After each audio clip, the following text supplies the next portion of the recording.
My daughter said there was no room for me at Christmas, wanting my $2.5 million fortune sooner rather than later. She and her husband thought I was a weak old man. But they didn't know about the final letter my late wife Linda left me, sealed in an envelope marked, "For Arthur's eyes only." Inside wasn't just words of love, but a devastating change to my will that would leave them with absolutely nothing. Before we continue, please subscribe to the channel and tell us where you're listening from in the comments. The fireplace crackled in the silent living room, but its warmth couldn't touch the deep, invasive chill that had settled in my bones. I stared at the message from Claire, the heartless words glowing on the screen. "No room for you, Dad. No room." The phrase echoed in the vast emptiness of the house, a house built on decades of my own sacrifice. My mind drifted back, not by choice, but pulled by the current of betrayal. I saw the checks I'd written, each one a piece of my life given away freely. $200,000 for her tuition at Northwestern, a sum that had required me to cash out my retirement savings 10 years early. I remembered the pride I felt at her graduation, a pride so blinding it obscured the subtle transactional nature of our relationship that was already beginning to form. Then came the $50,000 down payment for their first house, a check I wrote with a smiling face, never imagining it was just a stepping stone for them to build a life from which I would eventually be excluded.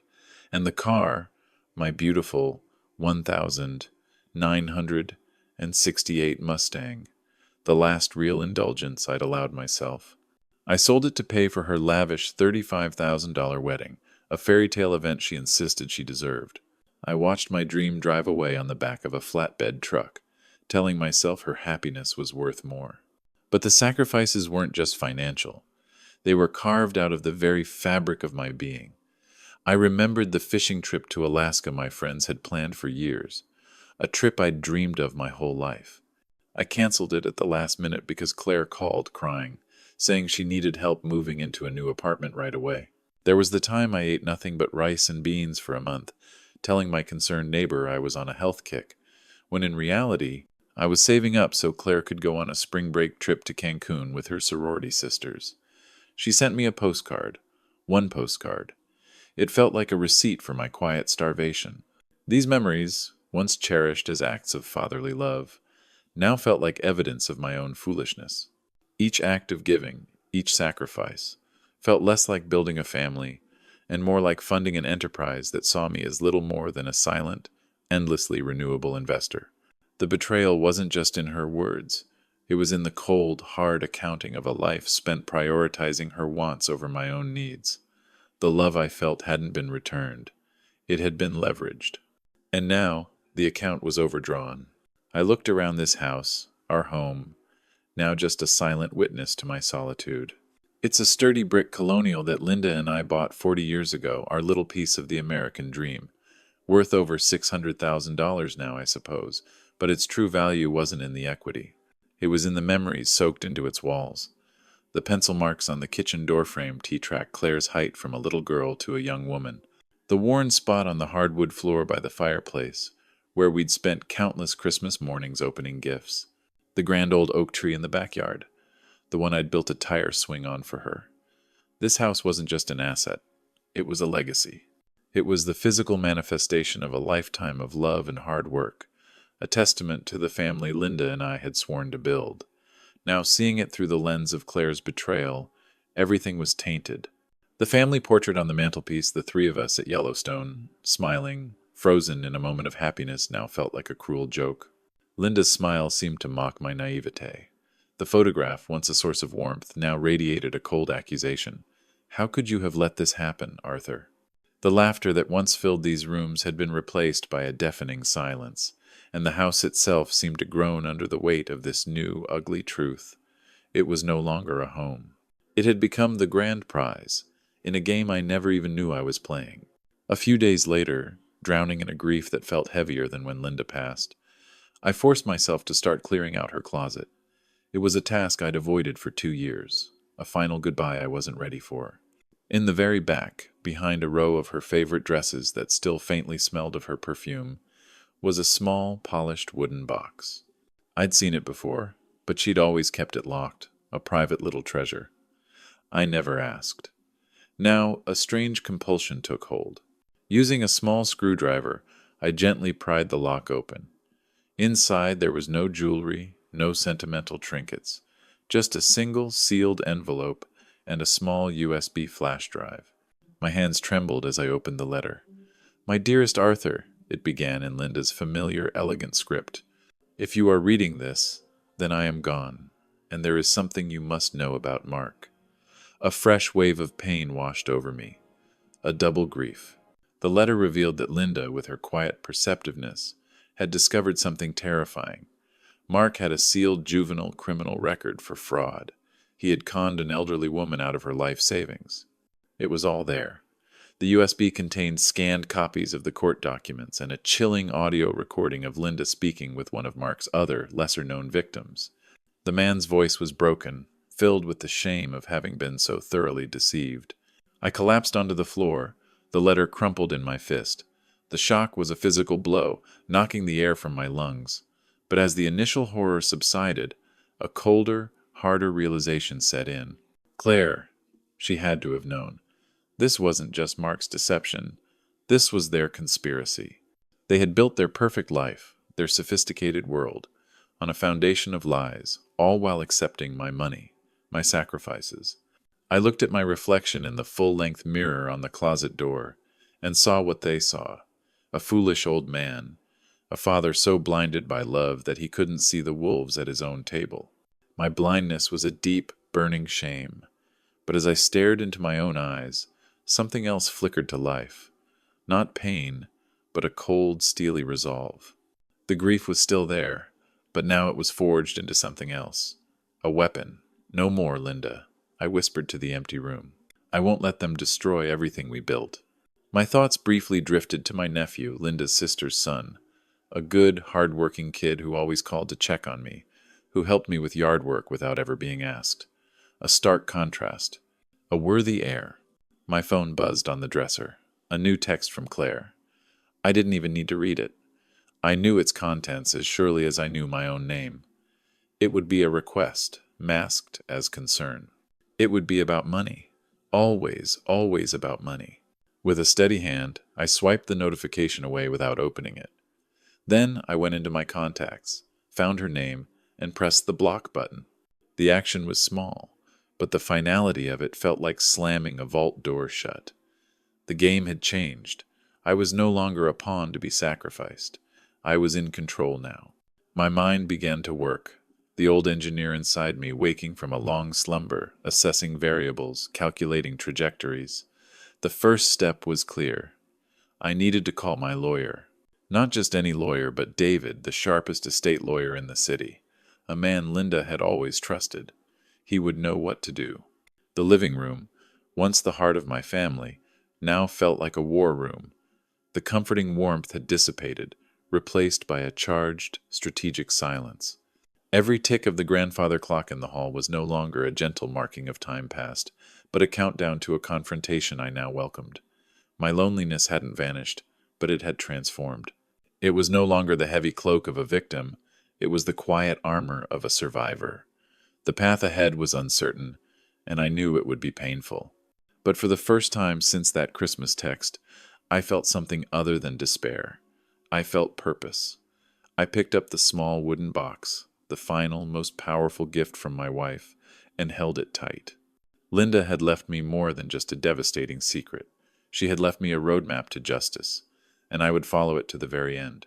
If you're still watching and find this story interesting, please comment one below to let me know you're here with me. The next morning, I walked into David's office, the scent of old leather and justice filling the air. The man was my lawyer, but he was also a friend who had seen me through the darkest days after Linda's passing. The hand that had trembled while holding Linda's letter was now steady, rock solid, as I placed the small USB drive on the polished mahogany of his desk. It made a small, definitive click, a sound that felt like the closing of one chapter and the forceful opening of another. "David," I said, my voice clear and devoid of the quavering uncertainty that had plagued me for weeks. There was no grief in my tone, only resolve. "I want to put an immediate and absolute freeze on the $2.5 million trust I established for Claire. Everything. And I want you to begin the paperwork to completely restructure it." "David, A seasoned lawyer who had seen every form of human greed imaginable looked at me not with pity, but with a quiet, profound respect. He didn't ask questions about my emotional state. He saw the shift in me, the hardened steel that had replaced the fragile glass. "I understand, Arthur," he said, his voice a low gravel of affirmation. "Let's get to work." As he buzzed his assistant, I felt a surge of something I hadn't felt in years. Control. It was a foreign, yet intoxicating sensation. For 2 decades, my life had been a series of reactions to Claire's needs, her wants, her manufactured crises. Today, for the first time, I was the one setting the agenda. I was the one making the first move. The feeling was like taking a deep, clean breath after being underwater for far too long. The world seemed to sharpen, the colors in the room more vibrant, the purpose of my existence crystal clear. Just as I was signing the initial documents, my phone, which I'd set on the corner of David's desk, buzzed to life. It was Claire, then Mark, then Claire again. A frantic, desperate rhythm. I ignored it. A younger, more attentive paralegal, a woman named Sarah with kind eyes, brought me a cup of coffee. As she set it down, she noticed the insistent buzzing of my phone. "Are you all right, Mr. Miller?" she asked softly, her voice filled with a genuine concern that felt both comforting and deeply tragic. Here was a complete stranger, showing me more empathy in a single question than my own daughter had shown in years. The contrast was a physical pain, a sharp jab to the ribs that momentarily stole my breath. "I'm fine, Sarah. Better than I've been in a long time, actually," I replied, and the surprising truth of those words anchored me further. This small act of kindness from a stranger was a powerful reminder of what was at stake. It wasn't just about the money. It was about decency. It was about the basic human respect that I had been denied by the very person I had given everything to. The warmth of the coffee cup in my hands felt like a shield, warding off the chill of their impending calls. This simple gesture of care from a young woman who owed me nothing solidified my resolve. I was not just fighting for my assets. I was fighting for my dignity. Narrator, if you believe that simple kindness is a powerful force, type "respect" in the comments below. Later that afternoon, back in the fortress of my own home, they appeared, unannounced. Claire and Mark stood on my doorstep, their faces a carefully constructed mask of worried concern. The arrogance they usually wore like a second skin was gone, replaced by a cloying, false solicitude that was almost more offensive. "Dad," Claire began, her voice dripping with a sickly sweetness that turned my stomach. "We were so worried. You haven't been answering your phone." She reached out to touch my arm, a gesture meant to convey affection, but all I felt was the cold calculation behind it. I remained still, a stone wall against her tide of manipulation, and simply looked at them. I said nothing, letting the silence stretch, forcing them to reveal their hand. Mark, ever the impatient one, stepped forward, his tone a poor imitation of gentle reason. "We just think, with everything you've been through, maybe you're not feeling yourself. Maybe you need some help managing things, just for a little while." He gestured vaguely around the house, as if its contents were already his to catalog. Their eyes, darting from me to the antique grandfather clock, to the silver candlesticks on the mantel, betrayed them. It wasn't my well-being they were concerned with. It was the inventory. I could see the raw, desperate greed behind their feigned concern. They thought they were talking to a grieving, confused old man. They had no idea they were walking into a meticulously prepared trap. I simply nodded slowly, a blank expression on my face, letting them believe their performance was convincing. Let them dig their own graves. I would happily hand them the shovels. They came armed with their own props. Mark pulled a glossy folder from his briefcase and spread a series of spreadsheets and architectural drawings across my coffee table. "Look, Dad," Claire said, her voice now filled with a manufactured enthusiasm. "Mark and I have been thinking. This house is so big for just one person. We found a wonderful assisted living community, top of the line. And if we sell the house, we can invest the money for you." "Look at these projections," Mark drew up. The spreadsheet was a dizzying array of numbers, a testament to their meticulous planning. The drawings showed a sleek, modern condo that looked more like a sterile hotel than a home. They were literally presenting me with the blueprints for my own disposal. I looked at the papers, at the cold, hard numbers that represented the liquidation of my life, of Linda's legacy. For a moment, a hot flash of rage threatened to boil over. I wanted to scream, to tear their cynical plans to shreds. But then I remembered the USB drive. I remembered Linda's voice on that recording, and the rage cooled, solidifying into an icy calm. I let them talk, let them explain their vision for my future, a future in which I was neatly tucked away, my assets conveniently under their control. I watched them, not as a father, but as a strategist observing his opponents. I saw the subtle glances they exchanged, the rehearsed way they finished each other's sentences. This was not a spontaneous visit. This was a coordinated assault. Claire, perhaps sensing my detachment, tried a different tactic. She pulled a worn, faded letter from her purse. My heart seized. It was a letter I had written to Linda 30 years ago on our anniversary. "I found this while looking through some of Mom's things," she said, her voice trembling with crocodile tears. "You wrote about how this house was your castle, and how you wanted to make sure we were always safe and provided for. That's all we want to do, Dad. Fulfill your wishes. Protect what you and Mom built." The audacity was breathtaking.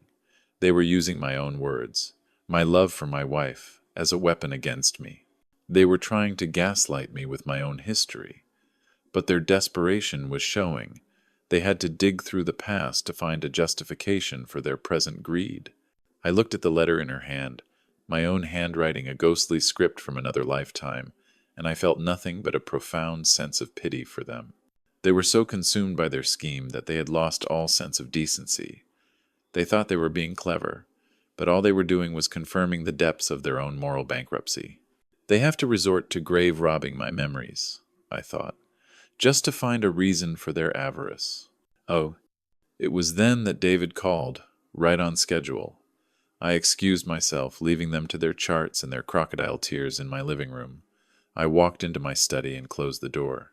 "Arthur," David's voice was crisp and professional, but I could hear a thrum of excitement beneath the surface.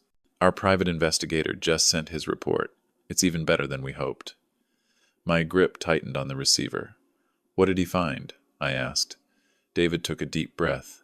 "Mark's debts are not just to some local bookies.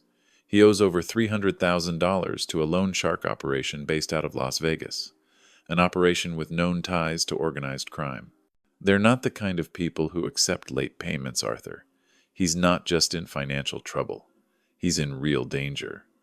The final piece of the puzzle clicked into place with a sickening thud. This wasn't just about greed anymore. This was about survival. Mark wasn't trying to fund a lavish lifestyle. He was trying to save his own skin, and he was perfectly willing to sacrifice me to do it. But David wasn't finished. "There's more," he said. "While I had the investigator running background checks, I took the liberty of running a public records search on my own, just a hunch." He paused, for dramatic effect. "Mark declared personal bankruptcy 7 years ago, 2 years before he even met Claire. It was a messy one. He defaulted on student loans, car payments, everything.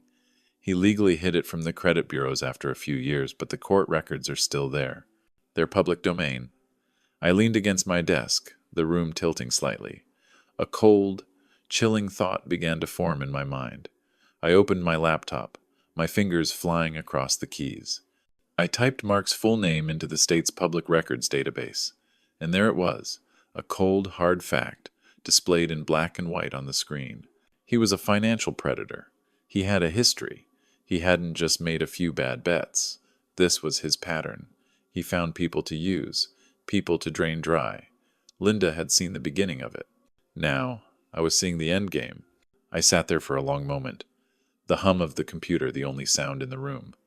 I now held 2 secrets, 2 weapons of immense power. Linda's secret, the sealed juvenile record, was a moral bomb, capable of destroying his character.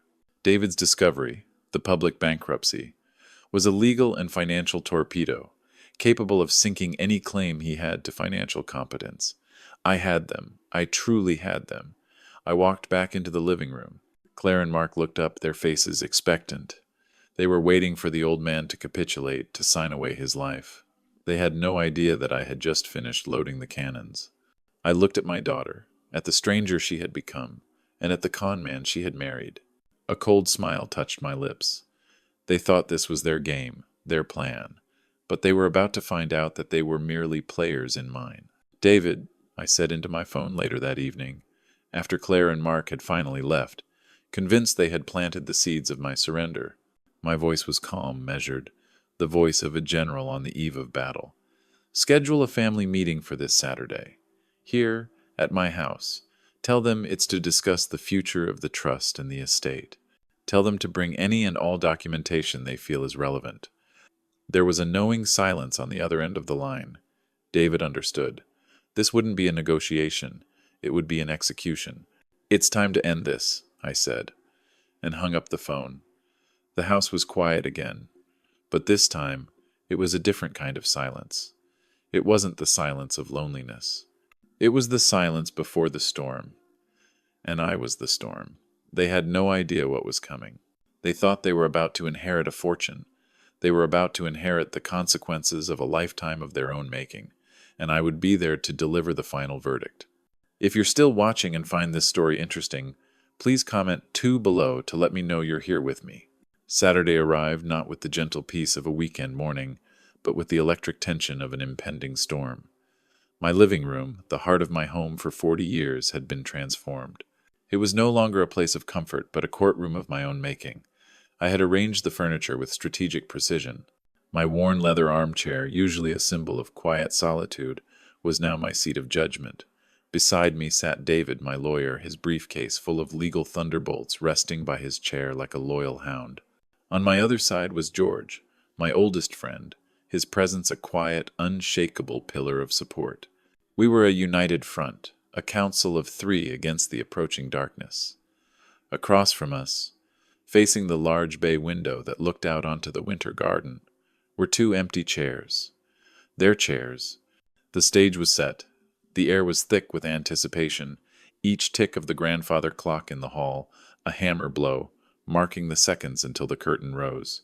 I felt a strange calm settle over me, the kind that comes when you know you are utterly and completely prepared. There was no more fear, no more grief. There was only the cold, hard certainty of what had to be done. They thought I was weak, a relic of the past to be managed and disposed of. But today, they would find out that the past has teeth. They arrived precisely at 10 o'clock, a testament to their eagerness.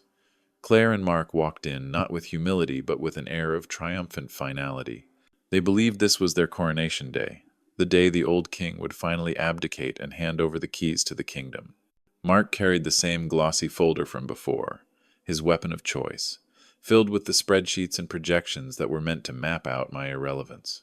Claire had dressed for the occasion in a sharp professional pantsuit, as if attending a corporate takeover rather than a family meeting.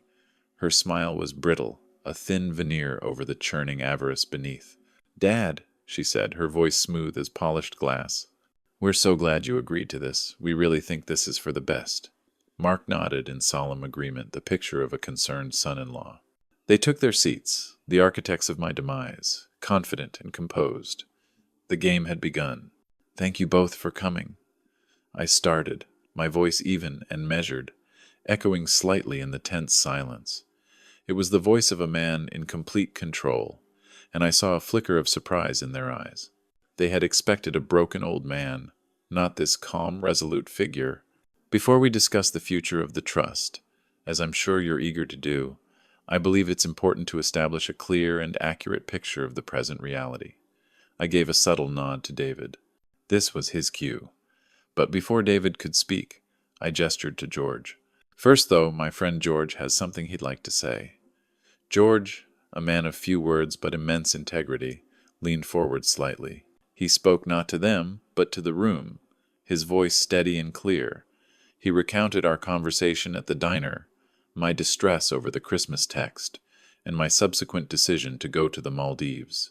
He described me not as erratic or confused, but as a man pushed to his limit, making a rational choice to reclaim his own life. He then mentioned our recent work on the old Mustang in my garage, how we'd spent hours talking and planning, my mind as sharp as it had ever been. It was a simple, powerful testimony. It wasn't a legal argument. It was a character witness. It established my state of mind, my lucidity, preemptively dismantling the narrative they had been carefully constructing of a forgetful, incompetent old man. I saw Claire's smile tighten at the edges. The first crack in their facade had appeared. Then, David took the stage. He didn't raise his voice. He didn't need to. His weapon was precision. He began to systematically deconstruct their web of lies, layer by painstaking layer. He started gently. "Claire," he asked, his tone deceptively casual, "you mentioned to your neighbor, Mrs. Patterson, that you were worried about your father's memory, that he was becoming forgetful. Is that correct?" Claire's face paled slightly. "I was just concerned," she stammered, caught off guard. David simply nodded and produced a single sheet of paper from his file. "This is a bank statement for the account your father set up to give you a monthly allowance for living expenses, an account he funded with $5,000 every month for the last 3 years. I see here a $2,000 charge at a luxury spa, a $3,000 charge at a designer boutique, and numerous charges at high-end restaurants. It seems your father's memory for generosity has been perfectly intact." He slid the statement across the coffee table. The paper landed between them like a grenade. Claire stared at it, speechless. Her small, insidious lie, the seed of her campaign to declare me incompetent, had been exposed with cold, hard numbers. The narrative was beginning to unravel. David then turned his calm, analytical gaze to Mark. The temperature in the room seemed to drop several degrees. "Mark," he said, his voice flat, "you presented Arthur with some very detailed financial projections for his future, based on the sale of this $600,000 house." Mark puffed out his chest slightly, a flicker of his old arrogance returning. "That's right. I believe my plan provides the best possible return for Arthur's security." David let the word security hang in the air for a moment before he reached into his briefcase and pulled out a thick, bound document. He placed it on the table with a heavy thud. "This," he announced, "is a report from a private investigator. It details over $300,000 in gambling debts you owe to a certain syndicate in Las Vegas. It seems the person whose financial security is truly at risk here is you." The color drained from Mark's face. He looked as if he'd been physically struck. Claire whipped her head around to stare at her husband, her eyes wide with a mixture of shock and dawning horror. "Mark?" Her voice was a sharp, panicked whisper. "What is he talking about? You told me you stopped. You told me everything was fine. The foundation of their partnership, built on a shared goal of acquiring my wealth, began to tremble. They started to argue, their whispers growing louder, more frantic. The united front had shattered. Their alliance was a house of cards, and David had just pulled out the bottom one. That was my moment. The time for quiet observation was over. It was time to deliver the final, crushing blow. "There's one more thing," I said. My voice, quiet yet firm, cut through their panicked bickering. The room fell silent again. All eyes were on me. I reached into my jacket pocket and took out the small wooden box. Linda's box. I opened it and removed the USB drive. I walked to the large television against the wall and inserted the drive into the port. A moment later, the screen flickered to life. I pressed play. Linda's voice, clear and strong as the day I first met her, filled the room. It was the audio recording from the drive. Her voice, calm and compassionate, was interviewing the old man Mark had swindled as a teenager. The victim's voice, frail and broken, recounted the story of how a charming young man had befriended him, gained his trust, and then systematically stolen his life savings. It was a story of pure, predatory evil. Mark's face contorted, a mask of disbelief and terror. It was a sealed record, a ghost from a past he thought was buried forever. But Linda, my brilliant, perceptive Linda, had unearthed it. She had left me this, a nuclear weapon. Claire stared at the television, then at her husband, her expression curdling from confusion to pure, unadulterated disgust. "You lied to me," she shrieked, her voice cracking with the force of her rage. "You lied about everything. You let me believe. You let me become this." The irony was lost on her, but not on me. She was horrified not by the crime itself, but by the fact that she had allied herself with a known con man, a fact that now made her look like a fool. "Shut up," Mark finally roared, his carefully constructed facade of a sophisticated professional completely crumbling, revealing the desperate, cornered animal beneath. "Just shut up, Claire. If it wasn't for your constant wanting, your endless greed, we wouldn't be in this mess. You and your perfect parties and your designer friends." He was right, in a way. They were two sides of the same debased coin. They deserved each other. As they tore each other apart, their accusations flying like shrapnel across my living room, David calmly placed one last document on the table. It was bound in a simple, elegant blue folder. "In light of these revelations," he announced, his voice cutting cleanly through the chaos, "and based on his own clear and sound judgment, Arthur has made the decision to completely dissolve the original Claire Miller Trust." He opened the folder and turned it around for them to see. "The full $2.5 million principal, along with this house and all other assets, will be transferred immediately into a newly formed charitable foundation." He paused, letting the weight of his words settle. "It will be called the Linda Miller Memorial Scholarship Fund, dedicated to providing full scholarships for underprivileged students at the local community college." He looked directly at Claire, his eyes devoid of any emotion. "You, Claire, will receive nothing, not a single cent." The feeling of being made to feel small, of being dismissed as irrelevant, is a crushing weight. If you believe every person deserves to be seen and valued for who they are, please comment with the word dignity below. Now, let's see how they reacted to having their world completely taken away from them. A profound, deafening silence descended upon the room. The shouting stopped. Claire just stared at the document, her mouth slightly agape, her mind clearly unable to process the totality of her defeat. Then, a low, guttural sob escaped her lips. It was not a cry of remorse. It was the sound of pure, selfish loss. She crumpled into her chair, her body racked with pathetic, theatrical sobs. Mark stood frozen, a statue of failure. The cocky architect of my downfall was now just a hollowed-out shell, his plans in ruins, his secrets exposed. Justice had been served. Not with a shout, but with the quiet, undeniable power of the truth.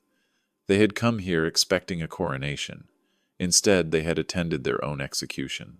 Without another word, they stumbled out of my house, a defeated, broken pair, leaving nothing behind but the lingering stench of their greed.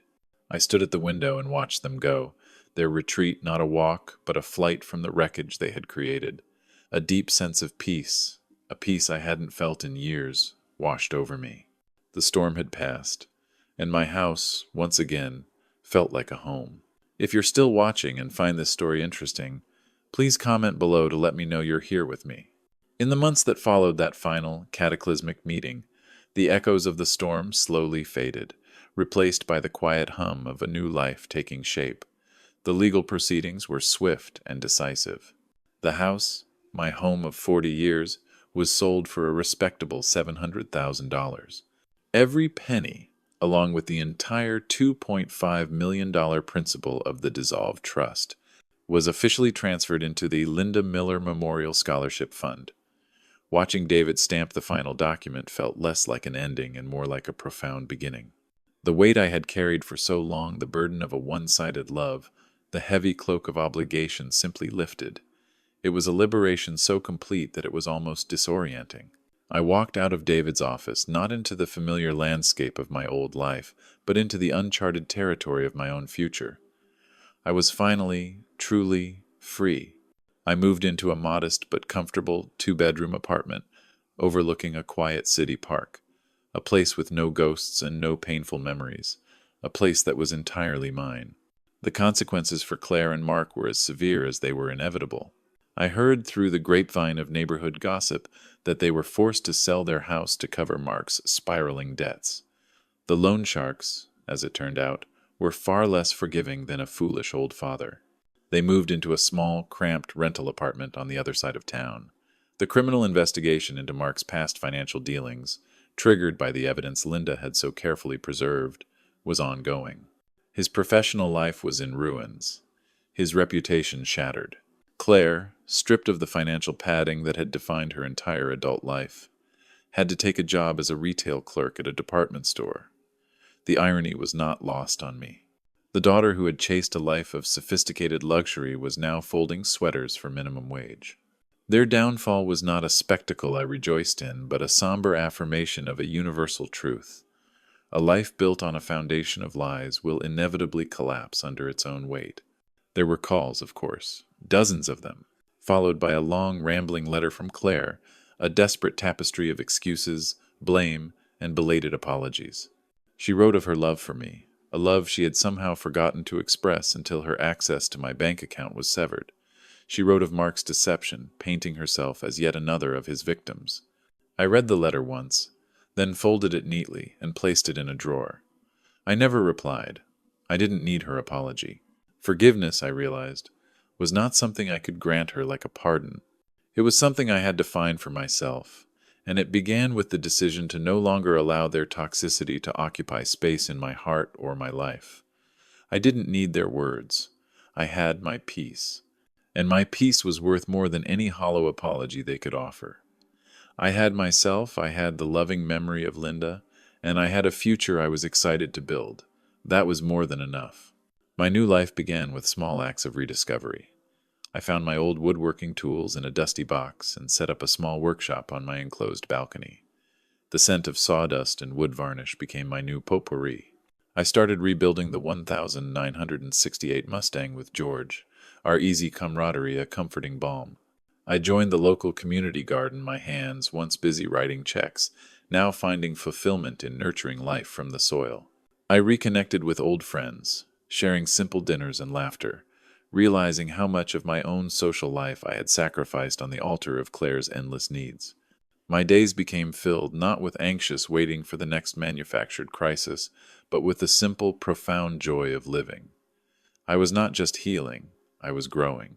But the most significant part of my new life was the scholarship fund. I didn't just want to be a name on a letterhead, I wanted to be involved.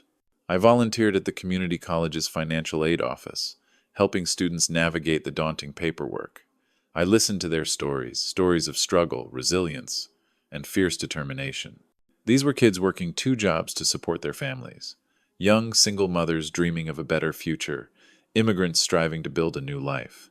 They possessed a gratitude for the opportunity of education that my own daughter, who had been handed everything, had never known. One afternoon, a young woman named Maria, a bright, aspiring nurse, and the first recipient of Linda's scholarship, came to find me. With tears in her eyes, she told me the scholarship hadn't just paid for her tuition. It had given her permission to dream. "Because of you and your wife," she said, her voice thick with emotion, "my daughter will see her mother become a nurse." In that moment, the pain of the past few years finally found its purpose. My loss, my betrayal, had been transformed into her hope. I had turned the ugliest chapter of my life into the most beautiful part of someone else's. This entire ordeal taught me 3 profound lessons I believe are worth sharing. The first is a lesson for parents. I learned that love without boundaries is not love. It is enablement. We have a duty to provide for our children, but we also have a duty to teach them the value of hard work, respect, and gratitude. We cannot buy their affection, and in trying to do so, we risk robbing them of their own character. The second is a lesson for children. The sacrifices your parents make are a gift, not an entitlement. Gratitude is the currency that keeps the bonds of family strong. Greed, on the other hand, is a corrosive acid that will dissolve those bonds, leaving you with nothing but the cold, hard reality of what you have lost. And finally, a lesson about human nature in this modern world. I learned that in the end, it is not our money or our possessions that define us. It is our character. Character is the only true asset that no one can ever take away from you. Truth, no matter how painful, is always a more solid foundation than a comfortable lie. Yesterday, I was walking home from the library, a stack of books under my arm. A little girl, no older than 5, was running ahead of her mother on the sidewalk and tripped, scattering a handful of dandelions she had picked. I stopped to help her gather them. She looked up at me with big brown eyes, and with all the solemnity a 5-year-old can muster, she handed me one of the slightly battered flowers. "This is for you," she said with a bright, innocent smile. I took the small yellow weed, a simple, unprompted act of kindness from a stranger. And in that moment, holding that dandelion, I felt a wave of profound peace. The world was still full of goodness. I had made the right choice.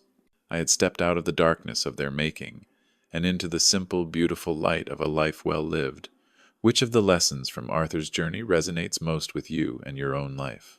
Please share the lesson you're taking away in the comments below. Thank you for listening, and remember to subscribe for more stories that matter. The story has come to an end. I hope it has brought you valuable lessons and insights. If you enjoyed this content, please like, share, and subscribe to the channel so you won't miss the next video. Goodbye, and see you again.